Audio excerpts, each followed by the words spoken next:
ಆತ್ಮ ಸಂಶೋಧನಾ ಕೇಂದ್ರ. ಬೋರ್ಡ್ ಓದಿದ್ದೀರಾ ಇಲ್ವೋ ಗೊತ್ತಿಲ್ಲ. This is self realisation centre. ಇಲ್ಲಿ ಏನು ಕೆಲಸ? Why you come here? The first question you have to ask yourself, ನಾನು ಯಾಕೆ ಇಲ್ಲಿಗೆ ಹೋಗ್ತೀನಿ ಅಥವಾ ನಾನು ಯಾಕೆ ಇಲ್ಲಿ ಬಂದಿದ್ದೀನಿ? ಎಲ್ಲ ಕಡೆನೂ ಕೇಳಬೇಕಲ್ಲ. ವೈ? ನನ್ನನ್ನೇ ನಾನು ಕೇಳ್ಕೊಳ್ಳೋದು. ಎಲ್ಲರೂ ಕೇಳಬೇಕು. ನಾನು ಏನು ಕೆಲಸ ಮಾಡ್ಕೊಂಡು ಕೇಳಿದೆ, Y I am doing this? ಕಾರಣ ಸಿಗದೇ ಇದ್ರು, ಉತ್ತರ ಸಿಗದೇ ಇದ್ರು ಈ ಪ್ರಶ್ನೆ ಕಾನ್ಸ್ಟೆಂಟ್ ಆಗಿ ನಮಗೆ ಎನ್ಕ್ವೈರಿ ಆಗ್ತಾ ಇರಬೇಕು. Self enquiry.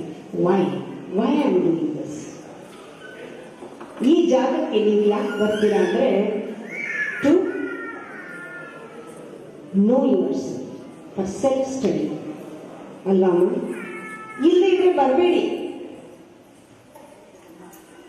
ಇಲ್ಲೇನು ಬೇರೆ ಕೆಲಸ ಇಲ್ಲ, ಬೇರೆಯವರಿಗೆ ಕೆಲಸನೇ ಇಲ್ಲ. If you want to come to study, self study. ನಿಮ್ಮ ನೀವು ತಿಳ್ಕೊಳ್ಳೋಕೆ ಬರ್ತೀರ. Study yourself. In that process of self-realization, you have to refine your raw energies from grosser level to subtler level. ಯಾಕೆ ಬರ್ತೀರಾ? ಬಂದು